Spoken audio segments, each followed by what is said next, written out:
إن الحمد لله نحمده ونستعينه ونستغفره ونعوذ بالله من شرور أنفسنا ومن سيئات أعمالنا. من يهده الله فلا مضل له ومن يضلل فلا هادي له، ونشهد أن لا إله إلا الله وحده لا شريك له، ونشهد أن محمدا عبده ورسوله. اللهم صل على محمد وعلى آل محمد كما صليت على إبراهيم وعلى آل إبراهيم إنك حميد مجيد. اللهم بارك على محمد وعلى آل محمد كما باركت على إبراهيم وعلى آل إبراهيم إنك حميد مجيد. أما بعد، السلام عليكم ورحمة الله تعالى وبركاته. برادران عزیز، جوانان عزتمند، نمازگزاران محترم، پیش از همه خداوند جل و علا را حمد، سپاس، ستایش و شکر به حد میگوییم برای همه نعمت‌های زیبا و مفید و با برکتش. خداوند جل و علا را برای همه نعمت‌های زیبا شکر و حمد و سپاس و ستایش زیاد میگوییم. خداوند جل و علا در قرآن سوره ابراهیم میفرماید: اعوذ بالله من الشیطان الرجیم لئن شکرتم لازیدنکم. ای بندگان من، اگر شما شکر کنید و سپاسگزار باشید، من نعمت‌هایم را برای شما می افزایم، با برکت و مبارک می‌گردانم. ولئن کفرتم ان عذابی لشدید. و اگر ناسپاسی کردید، ناشکری کردید نعمت‌های مرا، و بدانید که عذاب من بسیار دردناک است، وزنین است. ما در بهترین ساعت‌ها و بهترین روز قرار داریم.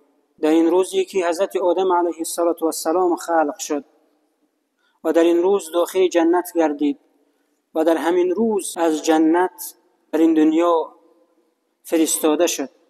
و پیامبر خدا صلی الله علیه و سلم در حدیث صحیحشان می‌فرمایند: بر من صلوات و درود و سلام زیاد بفرستید، فانها معروضه علی، برای آنکه هر یک صلوات و درود شما بر من میآید و میرسد. و یکی از صحابگان گفتند: چطور سلام و صلوات ما به شما میرسد اگر شما در بین ما نباشید، در حیات نباشید؟ پیامبر خدا صلی الله علیه و سلم فرمودند که ملائکه های موظفند هر یک صلوات رو میگیرند. وقتی انسان، یک مسلمان، صلوات درود میفرستد، اللهم صل علی محمد و علی آل محمد، مخصوص ملائکه ها هستند که میگیرند این صلوات رو و نزد پیامبر خدا صلی الله علیه و سلم میرند و جسم پیامبران نمیپوسد و روحش برگردانیده میشود. و پیامبر خدا صلی الله علیه و سلم برای انسان و مسلمان و امتش که برای او صلوات و درود فرستاده است، از خداوند جل و علا برای او طلب مغفرت و رحمت میکنه و همین صلوات رو به آسمان میبرن نزد پروردگار جل و علا. و خداوند در عوض یک صلوات و درود بر انسان 10 پاداش، 10 اجر میدهد و 10 خطایش رو و گناهانش رو میآمرزد و او را در جنت 10 مقام بالا میبردند. پس به پیامبر خدا صلی الله علیه و سلم صلوات و درود بفرستیم و پیروی از سنت ها و احادیث رسول اکرم صلی الله علیه و سلم کنیم و در همین حالت میبینیم که زندگیمان چقدر زیبا و مبارک و با برکت میشه. نمازگزاران گرامی، موضوع این هفته ما مذهب حنفی و اساس تعلیمات آن است. در تعلیمات دین مبین اسلام علم و دانش جایگاهی بلند و ارزشمند دارد. در چندین آیت‌های از قرآن شاهد میشم که خداوند جل و علا صاحب علمان را توصیف میکند و بندگان خود را به آموزش علم دستور میدهد. مثلا در آیت 11 سوره مجادله خداوند جل و علا میفرماید: خداوند آنانی را که از میان شما ایمان آوردند به آنها علم عطا کرده شده است به مرتبه های بلند کند و خدا از آن چی میکند خبردار است. یا اینکه آیت 9 سوره زمر را وقتی میخونیم خداوند جل و علا میگوید: قل هل يستوي الذين يعلمون والذين لا يعلمون انما يتذكر اولو الالباب. صدق الله. آیا آنانی که میدانند، علم دارند و عمل میکنند با آن چیزی که میدانند، تقوا و پرهیزگاری پیشه میکنند، آیا آنانی که میدانند و آنانی که نمیدانند برابر میشوند؟ جز این نیست که صاحب خردان پند پذیر میشوند. در نزد انسان هم در نزد خدا جل و علا هم انسان غافل و انسان جاهل و نادان مقام و مرتبه‌ای ندارد. مرتبه‌ای که عالیم دارد انسان جاهل ندارد، نه در نزد بندگان خداوند و نه در نزد خداوند جل. خداوند خود گفته است که آیا اینها برابرند؟ نه البته. امت اسلام را امت اقرا میگویند. برای چی؟ برای که اولین رسالت و اولین آیتی که به پیامبر محبوبمون محمد مصطفی صلی الله علیه و سلم آمد این چی بود؟ 5 آیت اولی سوره اقرا بود. بخوان باز بخوان. اقرا بسم ربک الذی خلق. بخوان به نام پروردگارت که همه هستی رو خلق کرد. خلق الانسان من علق. انسان را از گوشت پاره خلق کرد. اقرا و ربک الاکرم. بخوان به نام پروردگارت که بسیار کریم است. الذی علم بالقلم. خداوندی که انسان را به واسطه قلم علم آموخت. علم الانسان ما لم یعلم. خداوند منت میگذارد، بالای ما منت دارد. آموزاند آن چیزی را به انسان که او نمیدونست. ما وقتی سوره بقره را میخونیم درک میکنیم که اولین معلم انسان و پدر ما و شما حضرت آدم علیه السلام این پروردگار جل و علا خودش است، نه حضرت جبرائیل، نه دیگر ملائکه مقرب، بلکه خداوند جل و علا خود معلم اولین انسان است. خداوند جل و علا میگه پیش از آنی که انسان را خلق کند و اذ قال ربک للملائکه انی جاعل فی الارض خلیفه. خداوند جل و علا همه ملائکه رو بعد از جمع آوردن میگه که و اذ قال ربک للملائکه، و خداوند جل و علا به تمام ملائکه ها گفت انی جاعل فی الارض خلیفه، من انسان را در زمین خلیفه یعنی جانشین خود میگذارم. آنها که پیش از ما مخلوق جین را دیده بودند که در این دنیا فساد و خونریزی و رشوه و دیگر بدی ها و پستی ها را دست زده بودند، اعتراض نکردند، اما گفتند چی؟ و اذ قال ربک للملائکه انی جاعل فی الارض خلیفه قالوا، گفتند اتجعل فیها من یفسد فیها و یسفک الدماء. ای پروردگارا، آیا تو مخلوقی رو خلق میکنی که در دنیا باز فساد کند و خون بریزاند؟ و نحن نسبح بحمدک و نقدس لك. ما تو را با تمام قدسیتت، ما تو را با تمام کمال عبادت میکنیم و تسبیح تو را میگوییم و بندگی تو را میکنیم. خداوند در جواب آنها چی گفت؟ قال انی اعلم ما لا تعلمون. ای مخلوقان من، ای ملائکه من، آن چیزی رو که من میدونم شما نمیدونید. و در اینجا درک میکنیم و علم آدم الاسماء كلها. و خداوند جل و علا به آدم، حضرت آدم علیه السلام پدر ما و شما، نامها و علم آموزان. و علم آدم الاسماء كلها ثم عرضهم على الملائکه. پس حضرت آدم رو آورد ملائکه ها رو. ثم عرضهم على الملائکه فقال انبئوني باسماء هؤلاء. خداوند به ملائکه گفت اگر شما میدونید عالمید بگید که این چی هست، نامهای اینها چی است، و این از علمی پرسید که آنها نمیدونستند. وعلم آدم الأسماء كلها ثم عرضهم على الملائكة فقال أنبئوني بأسماء هؤلاء إن كنتم صادقين. اگر راست میگید. چی گفتن در دوامش؟ قالوا سبحانك، پروردگارا تو پاک و منزهی، لا علم لنا الا ما علمتنا، هیچ علمی نداریم بجز همون علمی که تو خودت به ما آموزیدی. قالوا سبحانك لا علم لنا الا ما علمتنا انك انت العليم الحكيم. و تو پروردگارا دانا و حکیمی. و در حقیقت دریافتیم که معلم اول انسان خداوند جل و علا خودش است. و در دین جهل، نادانی، کجروی پذیرفته نمیشه و مؤمنی کامل حسابیده نمیشه. پیامبر اسلام محمد مصطفی صلی الله علیه و سلم در حدیث صحیح میفرمایند حقا که عالمان میراث بران پیامبرانند، ان العلماء ورثه الانبیاء. به درستی که عالمان میراث بران پیامبرانند. پیامبران از خود چی میراث گذاشتند؟ بیشک پیامبران هیچ دینار و هیچ درهمی از خود میراث نگذاشتند. لم یورثوا دینارا ولا درهما، بلکه علم را به میراث گذاشتند که هر کس به آن چنگ زند به خوشبختی بزرگی چنگ زده است. و ان العلماء ورثه الانبیاء. و درسته که عالمان میراث پیامبرانند.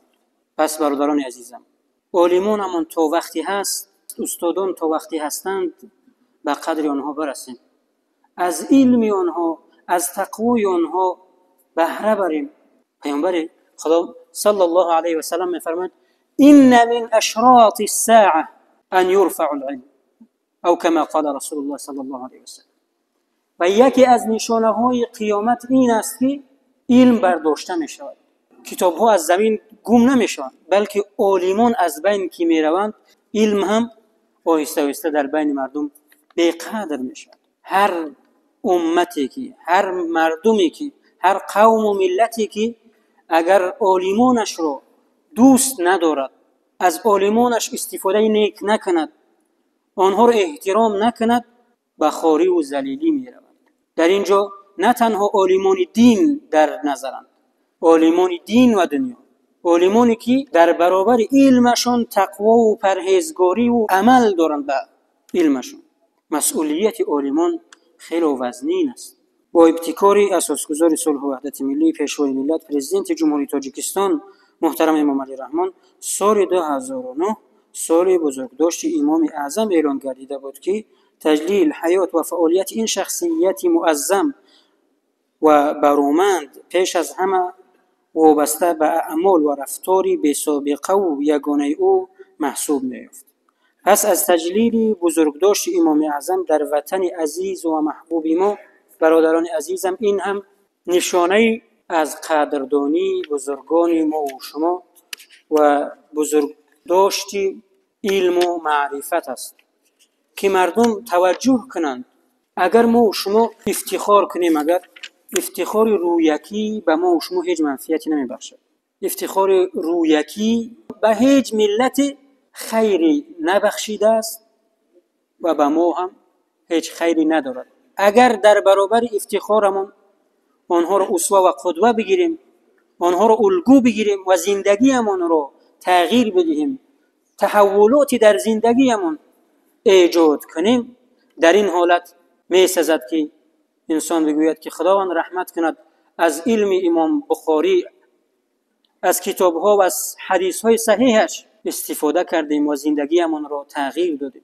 بنابراین پیشوای ملت خدمت‌های امام اعظم را در گسترش و رشد علم و فرهنگ جهان در برابر دیگر فرزندان خلق تاجیک ارجگذاری نموده، در کتاب چهره‌های ماندگار چنین قید می‌کردند: هر قوم و خلق و ارزش‌های تاریخی خود همیشه نیازمندی زیادی دارد و این ارزش‌ها پیوسته و عاقلانه برای تربیت اخلاقی و معنوی نسل‌ها استفاده می‌گردند. با رایج گشتن اسلام برای خلق تاجیک روزنه به جهان دیگری گشوده شد. فرهنگ ملی با فرهنگ اسلامی آمیزش پیدا کرد.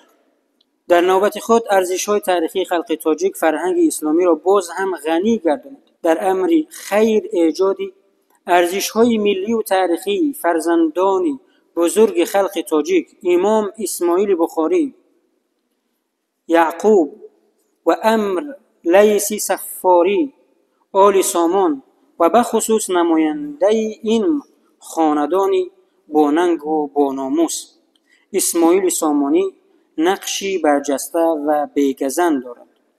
در این سلسله زرین فرزندی فرزانه خلق تاجیک ابو حنیفه نعمان ابن ثابت نیز مقام خاصی را صاحب است. همه ما و شما می‌دانیم که طلب علم و دانش طبق حدیث رسول اکرم صلی الله علیه و سلم برای مرد و زن مسلمان فرض است، چنانکه که در حدیث صحیح آمده است. می‌فرمایند پیامبر خدا صلی الله علیه و سلم: طلب العلم فریضة على كل مسلم و مسلمه، او کما قال رسول الله صلی الله علیه و سلم. امام بخاری در صحیح خود روایت کرده است که پیامبر خدا صلی الله علیه و سلم فرمودند: اگر علم در ثریا هم باشد، مردانی از فارس آن را به دست می‌آورند. پیامبر خدا صلی الله علیه و سلم دستشان را در کتف حضرت سلمان فارسی گذاشتند و گفتند که اگر علم در ثریا باشد، در حدیث دیگر اگر ایمان در ثریا باشند مردانی از فارس اون رو در میابند. پس برادران عزیزم، این حدیث برای ما هم افتخاری بزرگ است و هم مسئولیت عظیم است. در حدیث پیامبر خدا صلی الله علیه و سلم نسبت به نمایندگان دیگر ملت‌ها چنین اشاره نشده است. چنین اشاره برای دیگر ملت‌ها آمدگی نیست. هر باری که به تاریخ ملت تاجیک نظر می‌اندازیم، سیمای ده‌ها فرزندان برومند خلق پیش نظر می‌آید که ما با نام آنها می‌توانیم واقعاً افتخار نماییم. بیشک یکی از چنین سیماهای ستاره‌های پرجیلا و تابناکی که بیش از 1000 سال این جانب از قعر عصرها به نور معرفت و خیرت اندیشه ما را روشنی می‌بخشد، این اختر درخشان دنیای معنوی بشبهه حکیم عارف متفکر نقط سنج اساسگزار اولین مذهب اهل سنت و جماعت نعمان ابن ثابت ابن مرزبان معروف به ابو حنیفه و مقلب به امام اعظم رحمت الله علیه است. ما شما میدونیم که پدری حضرت امام اعظم ثابت رحمت الله علیه در روایت حضرت علی رضی الله عنه را و دیگر صحابگان را بخوردند و حضرت علی رضی الله عنه دعا داد خداوند جل و علا در فرزندانت برکت دهد. دعای حضرت علی بود و مهنت و تربیه و حدیث رسول اکرم و دیگر بزرگان بودند که امروز میبینیم حضرت امام اعظم رحمت الله علیه در تمام جهان اسلام نفوذ و علم و نورشان تا حالا هست. حضرت امام ابو حنیفه 80 هجری بعد از هجرت پیامبر خدا صلی الله علیه و سلم 80 سال بعد حضرت ابو حنیفه این دنیا رو بعد از آمدنشون نورانی کردند. در 80 هجری در شهر کوفه عراق تولد شدند که میدونیم مادرشون و گذشتگانشون از خراسان بودند.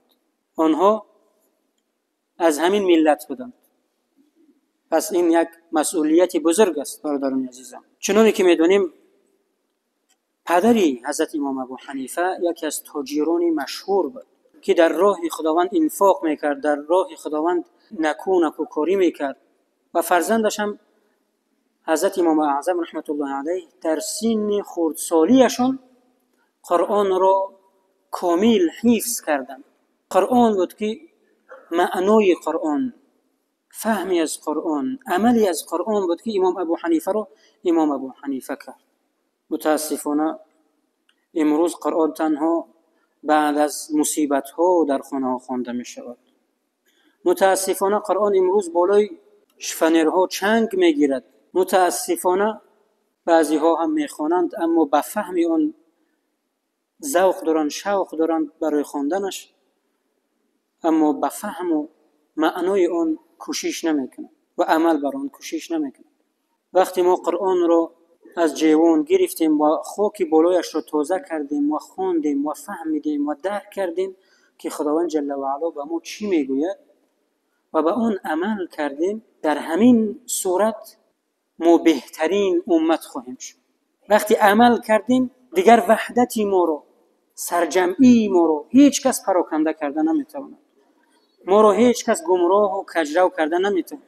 برادران عزیزم، با قرآن و سنت رسول اکرم صلی الله علیه و سلم و بزرگان چنگ بزنیم و آنها را برای خود الگو قرار بدهیم تا اینکه خداوند جل و علا زندگی و دنیا و فرزندان و قیامت و آخرت ما را با برکت گرداند. وقتی امام ابو حنیفه خردسال بود ذوق و شوق زیادی به قرآن حدیث داشت. یک روز امام شعبی رحمت الله علیه می‌بیند که امام ابو حنیفه از زکواتی و وقت می‌پرسد که به کجا می‌روی؟ میگوید که به بازار میرم برای تجارت.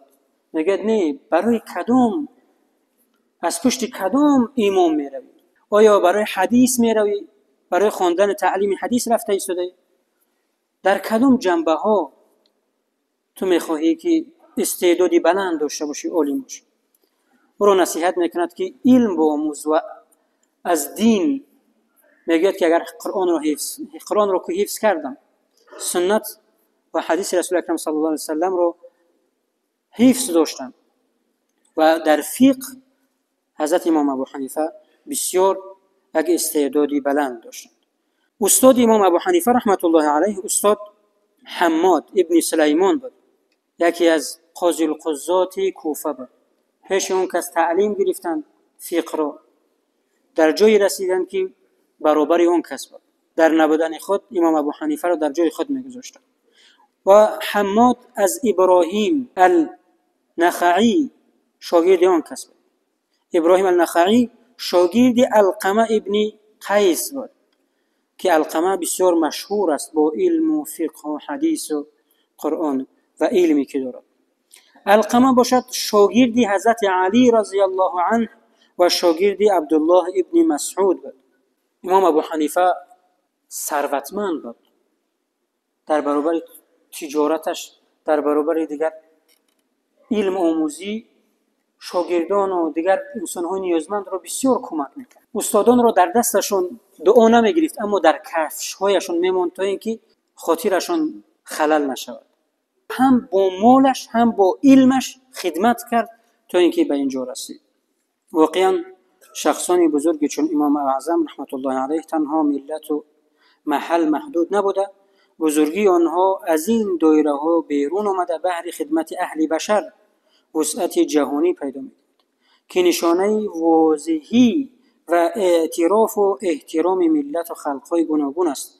امام اعظم رحمت الله علیه به شبهه از جمله چنین سیماهای نمایان است که شهرت و نفوذ او در عالم اسلام بی‌نظیر است.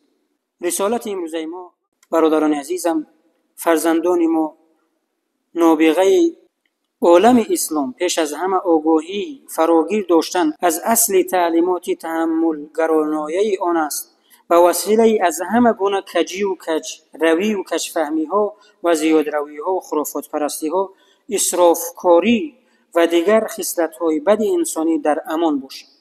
برادران عزیزم، وقتی امروز من مطالعه میکردم قول ابن تیمیه رو خواندم که میگفت هر شخصی که میگوید امام ابو حنیفه نعمان ابن ثابت در قیاس خطا میکند یا ضد حدیث است یا غرض شخصی نسبت به همون انسان دارد یا علمی از همین اسلام و حدیث و در عموم علمی ندارد. بعضی هستن انسان‌هایی که کجروی و کجفهمی آنها رو به گمراهی برده است. روشن است که بزرگترین خدمت عارف این ابرمرد امام اعظم رحمت الله علیه نیز بیگمان از این قبیل حکیمان عارف می باشد که چهره تعلیمات او را انسان دوستی عاقلانه و نجیبانه تشکیل می دهد. امام ابو حنیفه رحمت الله علیه مادرشان وقتی در کدام مسئله فقهی که می‌خواست بپرسد و یکی از عالمان کوفه امام ابو لیلا یک اعتقادی داشت، در حالی که امام ابو لیلا شاگرد امام اعظم بود. میگفت بچم بیا بریم پیش همون شیخ کوچی میگه در این مسئله. امام ابو حنیفه نمیگفت که او شاگرد من است، من از او بهتر میدونم. دست مادرش رو میگرفت و پیش همون شاگردش میرفت و میگفت که شیخ همین مسئله رو حل کن. میگفت شما در فقه نورید، استاد ماید، چخیل من حل کنم؟ به خاطر احترام مادرم شما بگید جوابش. بعضی مسائل امام ابو لیلا خودشون نمیدونستن، از بعضی مسئله ها میگفتن چیکار کنم، من حل این مسئله رو نمیدونستم. امام ابو حنیفه پس او رو میگفت و سپس به مادرش جواب میداد. یعنی این تواضع است، این خاکساری رو ببینیم که انسان را چون که پیامبر خدا صلی الله علیه و آله میگه هر کسی که تواضع کنه من تواضع لله رفعه الله، هر کسی که به خاطر خدا تواضع کنه خدا او رو جایگاهش رو، مقامش رو، علمش رو، برکتش رو زیادتر میکنه. برادران عزیزم، از بزرگان بسیار گفتیم، خداوند رحمت و مغفرتشون کند. این نوری و خدمتی اون کسا بود که الحمدلله امروز ما به هیچ مشکل فقهی دچار نمیشویم. الحمدلله. و در حق تمام استادان مخصوصا امام ابو حنیفه رحمت الله علیه دعای نیک کنیم خداوند رحمت و مغفرتشون کند، قبرشون رو با نور قرآن منور و برکت گرداند. خداوند به ما و شما توفیق نصیب کند بزرگانمون رو برای خود الگو بگیریم و زندگیمون رو مبارک و برکت کنیم. دعا میکنم که خداوند جل و علا همه ما دست برداشتگان رو عمری دراز مبارک و برکت نصیب بفرماید و ما رو در کارهای نیک، عملهای شایسته کامیاب و موفق بگرداند گذشتگان همه ما و شما را رحمت و مغفرت بگرداند، قبرهایشان را با نور قرآن منور و روحانشان را از ما شاد بدارد. پروردگارا بعد از قبول بر روح پرفتوی حضرت محمد مصطفی صلی الله علیه و سلم از اجر و پاداش این ختم قرآن و گذشتگان همه ما برسان. پروردگار آنانی که سهم زیاد دارند برای ترمیم و پیشروی این دین، پیشروی این مسجد و خدمت مسلمانان، پروردگارا در زندگی و در تجارتشان کامیاب و موفقشان بگردان. برادران تاجر ما زیادند، خداوند به همه آنها عزت و سربلندی نصیب کند و حق این عمل، حق تجارت، حق مال را خداوند به آنها توفیق نصیب کند که ادا کنند. خداوند همه ما را از تمام بدیها و خطاها و لغزش‌ها پروردگار نگاه بدارد. خداوند قرآن را در این دنیا برای ما رفیق و در قبر انیس و مونس و در روز قیامت شفاعتگری همه ما بگرداند. پروردگار بیماران همه ما را شفای کامل و عاجل نصیب بفرما. پروردگار زندانیان ما را اصلاحی و آزادی نصیب بفرما. پروردگار مهاجران مهنتی، برادران خواهران ما که در مهاجرت مهنتی هستند، خودت پروردگار آنها را حفظ کن و آنها را عزت و سربلند دستکار به خانه‌هاشون بر بگردان. پروردگار این برف و باران ها را هم پروردگار به خیر و برکت این سرزمین و این مسلمانان بگردان. پروردگار امن و آسایش را در تمام سرزمین‌های مسلمانان پروردگار برقرار بگردان. پروردگار ظلم و ستمی که بالای مسلمان ها می شود، پروردگار این خونریزی ها و ظلم و ستمی است، پروردگار ظالمان را به یکدیگر گرفتار بگردان و پروردگار مسلمانان را از ظلم این ظالمان برهان. عاقبت آخرت همه ما را نیک کن. و صلی الله و سلم و بارک علی سیدنا محمد و علی آله و اصحابه اجمعین برحمتک یا ارحم الراحمین.